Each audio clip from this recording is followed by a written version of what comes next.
আসসালামু আলাইকুম, কেমন আছেন সবাই? আশা করি সবাই ভালো আছেন। আজকে একটা বিল ভিডিও বা বিল গাইড যেটাই বলেন সেটা হচ্ছে আপনার 35,000 টাকার মধ্যে। তো ভিডিওটা শুরু করে আমি একটা কথা বলি, সেটা হচ্ছে এই যে বিল ভিডিও বা বিল গাইডগুলো হয় 35,000, 40,000, 50,000, কিন্তু দেখেন আপনি যে জিনিসটা মনে রাখবেন সেটা হচ্ছে, ধরেন আমার আজকের বিল গাইডটা বা বিল ভিডিওটা এটা হচ্ছে আপনার মানে সমসাময়িক বর্তমান বাজারের উপর বেস করে, প্রোডাক্টগুলোর দামের উপর ভিত্তি করে। কিন্তু দেখা যাবে আপনি ভিডিওটা 3 মাস পর দেখতেছেন, 6 মাস পর দেখতেছেন, তো তখন কিন্তু দেখা এরকমও হইতে পারে যে 35,000 টাকা আরও বেটার কিছু মার্কেটে চলে আসছে। কারণ কম্পোনেন্টের দাম তো সবসময় মানে কম বেশি হইতে থাকে, নতুন নতুন কম্পোনেন্টগুলো আসে, নতুন নতুন ডেভেলপমেন্টের প্রোডাক্টগুলো আসে। তো সবসময় চেষ্টা রাখবেন যে আপনি ধরেন যেই মুহূর্তে মানে বিল্ড করবেন ওই মুহূর্তে মানে বাজারে যে প্রোডাক্টগুলো আছে ওটা দিয়ে বিলটা সাজানোর চেষ্টা করবেন। কারণ আমি এটা কেন বললাম কথাটা, আমি অনেকে দেখছি, দেখা যায় আমার প্রিভিয়াসলি 6 মাসের আগে ভিডিও থাকে, দেখা গেলো একটা 50,000 টাকার বিল, তো বলে যে ভাই আমি এই বিলটা নিতে চাই, আমার এই বিলটা ভালো লাগছে। তো বিষয়টা হচ্ছে বিলটা ভালো লাগছে ঠিক আছে, না অ্যাপ্রিসিয়েট করার মতো কথা, কিন্তু দেখা যাবে যে 6 মাস পর আপনি 50,000 টাকা আরও বেটার কিছু পাবেন, ওই প্রাইস আরও বেটার পারফরমেন্স পাবেন, বেটার কম্পোনেন্ট পাবেন, কারণ বেটার প্রোডাক্ট চলে আসছে। ওইটা ওই 6 মাস আগে ভালো ছিল, বা 6 মাস পরে সিচুয়েশনটা চেঞ্জ হয়ে গেছে। তো এই জন্যই কখনোই কোনো মানে বিল্ডের ভিডিও দেখে যদি সমসাময়িক হয় যে ভিডিওটা দেখছেন সপ্তাহ 10 দিন বা 1 মাস এরকম, ঠিক আছে বর্তমান বাজারে এই প্রোডাক্টগুলো চলতেছে তাহলে ঠিক আছে, কিন্তু অনেক দিন ব্যাকডেটের কোনো ভিডিওগুলো দেখে আপনি কখনোই মানে বাজার বিশ্লেষণ না করে জাস্ট ওই কম্পোনেন্ট দিয়ে বিলটা আমার মনে না করে ভালো হয় আপনি বাজার বিশ্লেষণ করে দেখলে ভালো হয় যে আসলেই আমার বর্তমান বাজারে মানে কী প্রোডাক্টগুলো আছে, কোনটা দিয়ে করলে ভালো হয়, একটু টুকিটাকি গাইড থাকলে ভালো হয় আর কি। একেবারে যেভাবে ওইটাই করছে ওরকম না, চেষ্টা করবেন মানে সবসময় প্রাইস টু পারফরমেন্স বা বেটার ডিল হয় বা উইন উইন সিচুয়েশন হয় এরকম বিলগুলো করার জন্য আমার সাজেশন থাকে আর কি। তো এটাই আমার মানে আপনাদের জন্য দেওয়া থাকবে এবং চেষ্টা থাকবে যে আপনারা যেন সবসময় আপনাদের বা টাকার সঠিক ব্যবহারটা করতে পারেন আর কি। তো চলেন আজকের প্রোডাক্টগুলো দেখি আর কি কী অবস্থা। আজকে হচ্ছে প্রসেসর হিসেবে ইউজ করছি ইন্টেলের 10 জেনারেশনের Core i5 10400, এটা হচ্ছে আপনার 6 কোর 12 থ্রেডের প্রসেসর 10 জেনারেশন, আর 11 জেন আছে। আপনি ধরেন এটার প্রাইস হচ্ছে 14,500-700 টাকা বা 15,000 আশেপাশে। আপনি হচ্ছে আর কিছু অ্যাড করলে হচ্ছে 11 জেনারেশন পাবেন, কিন্তু কথা হচ্ছে একটাই, আমাদের আজকের রেঞ্জটা হচ্ছে 35,000 টাকার মধ্যে। তো আমরা চেষ্টা করবো যে অ্যাটলিস্ট 35,000 টাকার মধ্যে কোন কম্পোনেন্টগুলো সিলেকশন করা যায়। আর এটা সবসময় বলি, আমরা যারা বিল করতে আসি আমাদের কাছে যাদের কিছু এক্সট্রা টাকা থাকে, যদি এরকম হয় যে আপনার কাছে এক্সট্রা টাকা আছে বা অ্যারেঞ্জ করতে পারবেন, আপনি 1,000-2,000 টাকা অ্যাড করলে আরও বেটার কিছু চেঞ্জ করতে পারেন, তাহলে আপনি অবশ্যই চেঞ্জ করে দেবেন জিনিসটা। আজকের বিলটা মাদারবোর্ড হিসেবে ইউজ করছে আপনার MSI B560M PRO E। এই বোর্ডটার দাম হচ্ছে আপনার 8,200 টাকার আশেপাশে।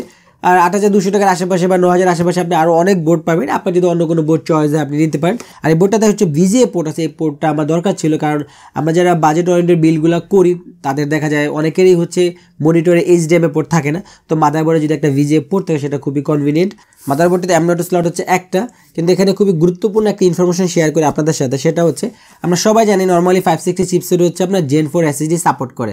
এটা সঠিক, কিন্তু সম্পূর্ণ সঠিক না, কারণ সব 560 চিপসেট মাদারবোর্ডে কিন্তু হচ্ছে Gen 4 SSD সাপোর্ট করবে না। লাইক ধরেন যে এই বোর্ডটা হচ্ছে আপনার M.2 স্লট যেটা আছে এটা হচ্ছে আপনার Gen 3, তার মানে হচ্ছে আপনার 560 চিপসেট হলেই কিন্তু আপনার Gen 4 এর SSD-গুলো সাপোর্ট করবে না।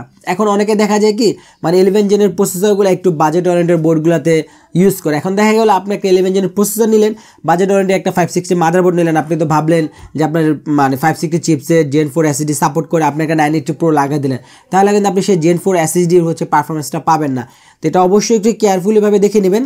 আপনি যদি বাজেট ওরিয়েন্টেড 560 চিপসেটের বোর্ডগুলো নেন এবং আপনি যদি 11 জেন প্রসেসর ইউজ করতে চান এবং Gen 4 SSD ইউজ করতে চান, তাহলে দেখে নেবেন যেন আপনার মাদারবোর্ডটাতে Gen 4 SSD সাপোর্ট করে কিনা, এটা কিন্তু অবশ্যই দেখে নেবেন, খুবই ইম্পর্টেন্ট।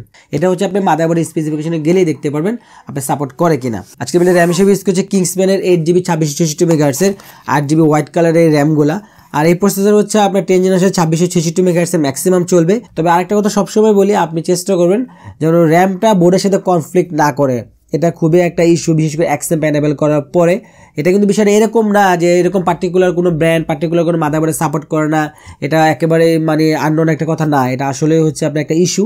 সেটা হচ্ছে আপনার XMP, আমি আবারও বলি XMP এনেবল করার পরে যে ইস্যুটা অনেক সময় হয়, আপনি একটু দেখে নেবেন যাতে আপনার মাদারবোর্ডটা এবং র্যামটা কোনো কনফ্লিক্ট ছাড়াই XMP করার পরে রান করতে পারে, তাহলে ভালো হয়। বুট ড্রাইভ হিসেবে ইউজ করছি কিংসম্যানের KM600 256GB NVMe SSD, আর SSDটার প্রাইস হচ্ছে আপনার 3350 টাকা, 4 বছরের ওয়ারেন্টি। তো বর্তমান সময়ে 3350 টাকা উইথ 4 বছরের ওয়ারেন্টি, এটা খুব ভালো একটা ডিল বিবেচনা করলে এটার উপরে একটা হিটসিন থাকে সাদা, এটাও ভালো। তারপর হচ্ছে আপনার পাওয়ার সাপ্লাই হিসেবে ইউজ করছে আপনার থার্মালটেকের লাইট পাওয়ারের 350 ওয়াট। আমার যেহেতু হচ্ছে 3500 একটা রেঞ্জ ছিল, আমি চেষ্টা করছি মানে মিনিমাম রেঞ্জের মধ্যে গুড প্রোডাক্টগুলো কি ইকুইপ করা যায় আর কি। তো আপনি যদি চান যে হচ্ছে আপনি ব্রঞ্জ সার্টিফাইডের কোনো পিএসসি নেবেন তাহলে হচ্ছে নিতে পারেন, আপনি 450 ওয়াটে পেয়ে যাবেন 3500 টাকার মধ্যে। তাহলে আপনার আরও 700 টাকা 900 টাকা অ্যাড হবে। এটা অনেকেই বলবেন যে ভাই আপনি 800 টাকা অ্যাড করে ওই পিএসসিটা দিতে পারতেন, কিন্তু আমি সবসময় বলি, আমি কিন্তু এই কথাগুলো আমার কন্টেন্টেও বলি যে আপনি 1000 অ্যাড করলে এটা দিতে পারতেন। তো যেহেতু এখানে হচ্ছে আমার 35,000 একটা মানে ছিল, টাস্ক ছিল, এই জন্য এটা আসে। আপনি অবশ্যই হচ্ছে ব্রঞ্জ সার্টিফাইড যদি পিএসসিগুলো দিতে চান, এটার প্রাইস হচ্ছে আপনার 2600 টাকা। আপনি আর 1000 টাকা অ্যাড করলে ব্রঞ্জ সার্টিফাইড দিতে পারবেন। আপনি ব্রঞ্জ সার্টিফাইড দিয়ে দিবেন, কোনো সমস্যা নেই। তারপর সর্বশেষ ছিল হচ্ছে আপনার ক্যাসিং। এটা হচ্ছে আপনার ক্যাসিংটা, এটা হচ্ছে আপনার Mania X5 মডেল। আমার কিছুদিন আগে এটা নিয়ে একটা ভিডিও আছে, এই জন্য এটা বিষয়ে কিছু বললাম না, আপনি চাইলে ভিডিওটা দেখে নিতে পারেন। এটার প্রাইস হচ্ছে আপনার 2800 টাকার মধ্যে। তো এখন হচ্ছে আমরা পিসিটা বিল্ড করবো, আর বিলটা টোটালি টাইম ল্যাপসে হবে। আপনারা সবাই জানেন আমার ডিআইওয়াই একটা প্লে লিস্ট আছে, যেখানে হচ্ছে আমি একদম শুরু থেকে শেষ পর্যন্ত একটা বিল কীভাবে করা যায় খুঁটিনাটি সব বিষয়ে বোঝানোর চেষ্টা করছি বা বলার চেষ্টা করেছি। তো মানে প্লে লিস্টটা দেখে অনেকেই উপকার হয়েছে। আপনি যারা হচ্ছে মূলত ধরেন হার্ডওয়্যার রিলেটেড কিছু শিখতে চান বা নিজের পিসি নিজে বিল্ড করতে চান, তারা হচ্ছে প্লে লিস্টটা ফলো করতে পারেন। আশা করি আপনাদের উপকারে আসবে। তো চলেন এখন হচ্ছে পিসিটা বিল্ড করে, আর বিল্ড করার পরে হচ্ছে আমি ফাইনাল কিছু কথা বলি।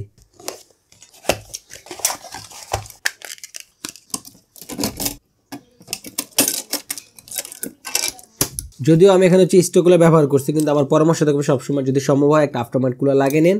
একদম ধরেন আপনার মিনিমাম যেটা এই যে 400G ডিপ কুলার, এই কুলারটা 1650 টাকার মধ্যে একের একটা কুলার লাগাই নিতে পারলে অনেক ভালো হয় আর কি, ফর লং টার্ম ইউজের চিন্তা ভাবনা করলে। এখন হচ্ছে কুলারটা ইনস্টল করতেছি। আজকে বিলের র্যাম কিন্তু 35,000 টাকার মধ্যে কিন্তু একটা র্যাম আমি ইউজ করেছি, বাট এখানে হচ্ছে শো অফের জন্য 2টা র্যাম আমি ইনস্টল করতেছি। এই জন্য আমি সবসময় বলবো যে প্লিজ ডেসক্রিপশনটা ফলো করবেন, ওইখানে হচ্ছে একটা বিল্ডের যে কম্পোনেন্টগুলা মডেল সহ হচ্ছে দেওয়া থাকে। কাজেই যাদের হচ্ছে কম্পোনেন্ট একটু বুঝতে অসুবিধা হয় বা কী কী কম্পোনেন্ট বিল্ডে ইউজ করা হয়েছে, আপনি প্লিজ ডেসক্রিপশনে একটু ফলো করেন।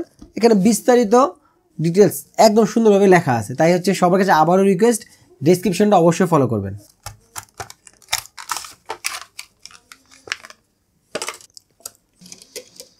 আমাদের প্রসেসর M.2 র্যাম ইনস্টল করা শেষ। এখন হচ্ছে এটা আমরা ক্যাসিংয়ে ইনস্টল করব।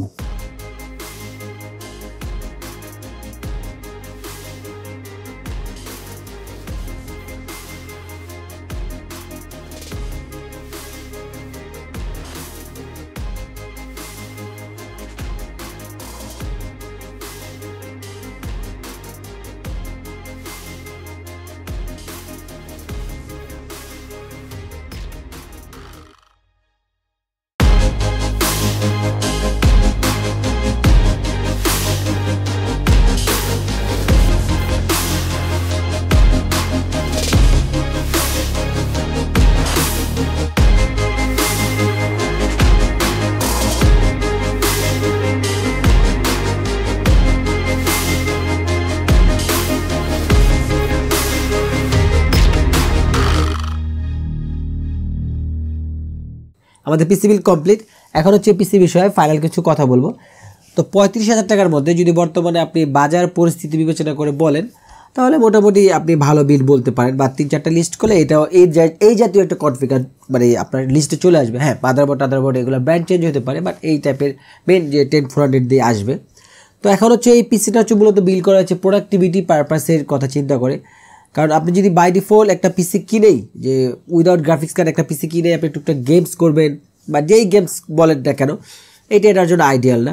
হ্যাঁ, যদি আপনি গ্রাফিক্স কার্ড লাগান তখন হচ্ছে আপনি গেমস খেলতে পারবেন, বাট উইদাউট গ্রাফিক্স এটা আপনি গেমসের জন্য না বললেই আমার জন্য ঠিক আছে। হ্যাঁ, অনেকে বলবে যে অনেকে খেলে, ঠিক আছে, খেলেন, সেটা আপনার জন্য বোনাস, কিন্তু এটা উইদাউট গ্রাফিক্স গেমসের জন্য না। প্রোডাক্টিভিটি কাজের কথা বলে আপনি ধরেন ফটোশপের কাজগুলা, মানে প্রফেশনাল তো না, বা টুকটাক ফটোশপের কাজগুলা, তারপর ইলাস্ট্রেটর কাজগুলা, ব্রাউজিংয়ের কাজগুলা, ডিজিটাল মার্কেটিংয়ের কাজগুলা, ওয়েব বেজের কাজ, কোডিংয়ের কাজগুলো এটা আপনি ভালোভাবে করতে পারবেন। তারপর অনেকে হচ্ছে মানে ভিডিও এডিটিংয়ের কথাটা বলবেন, তবে হ্যাঁ, ভিডিও এডিটিংয়ের জন্য আপনি এটা আইডিয়াল না। কারণ ভিডিও এডিটিংও বর্তমানে যে আপনি যদি অ্যাডোবি প্রিমিয়ার প্রো 2020, 21 এই ধরনের ভার্সনগুলো ইউজ করেন, এগুলো খুব হেভিয়ার ভার্সন, কাজ করতে খুব ল্যাগ পাবেন। হ্যাঁ, অনেকেই কাজ করে আরও ধরেন 6th জেনারেশন প্রসেসর দিয়ে কাজ করে। এখন আপনি যদি ওই লেভেলের কাজ হয় করতে পারবেন। যে এখন দেখা গেল আপনার একটা হচ্ছে একটা মানে ইউটিউব চ্যানেল আছে, আপনি এই মুহূর্তে আপনার পক্ষে সম্ভব না হাই এন্ড পিসিগুলো বিল করা, করতে পারবেন, সেটা স্ট্রাগল করতে হবে। আমি মানে আমি সাইদুল করছি না, আমার তো কোরাই 3 আমার এই চ্যানেলে কোরাই 3 3rd জেনারেশনের পিসি দিয়ে সম্ভবত 8GB র্যাম দিয়ে আমি কিন্তু ভিডিও করে আপলোড করেছি এডিএসএলআর ক্যামেরারই। হ্যাঁ, অনেক পেজ ছিল, অত ভালো ছিল না, অনেক কিছু বাদ দিতে হয়েছে, বাট করা তো গেছে, বাট তার তুলনাতে এটা করতে পারেন। কিন্তু সেটা হচ্ছে আপনার বিষয়। কিন্তু কেউ অনেকেই বলেন যে ভাই 35,000 টাকার মধ্যে আমাকে ভিডিও এডিটিংয়ের একটা পিসি বানিয়ে দেন। আমি স্মুথলি তো হয় না, সাধ্যের সাথে সমন্বয় ঘটাতে হবে, এটা হচ্ছে বিষয়।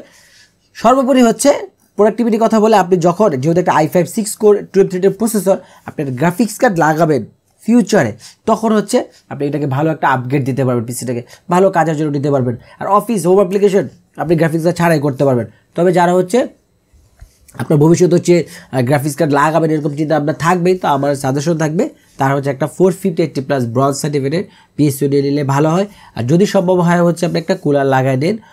আর চেসিসটা এটা টোটালি আপনার চয়েস। আপনার যদি একটু লাইট একেবারেই না চান তারা হচ্ছে আপনার ডিপ কুলার ম্যাট্রিক্স 40 এই কেসিটা নিতে পারেন 3100 টাকার মধ্যে।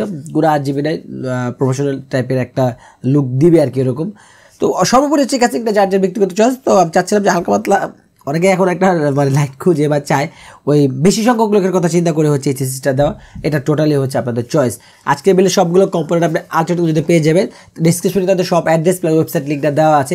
আসলে এই কম্পোনেন্টরা বর্তমানে হাইডের যে কোনো পিসি কম্পোনেন্ট প্লাস হাইডের জিপিউগুলো আপনি পেয়ে যাবেন, ওয়েবসাইট লিঙ্কটা ফলো করেন। তো এই ছিল আজকে টেক টিপস আর পিসি রিলেটেড অনেক সব ভিডিও পাওয়ার জন্য টেকমিনা ফেসবুক পেজটা ফলো করবেন আর টেকমিনা ইউটিউব চ্যানেলটা মাস্ট সাবস্ক্রাইব করবেন। একেবারে যাওয়ার একটা কথা বলি, আপনারা আমাকে অনেকে একটা কোশ্চেন করেন, একটা বিষয় জানতে চান যে আমি কোথায় বসে বা আপনার সাথে কোথায় দেখা করতে পারবো। ডিসক্রিপশনে যে অ্যাড্রেসটা দেওয়া থাকে আল্ট্রা টেকনোলজি, ওখানে আমাকে পাবেন। তো আল্ট্রা টেকনোলজি আসলে দেখা হবে। আজকে আমি দেখে বিদায় নিচ্ছি, আল্লাহ হাফেজ।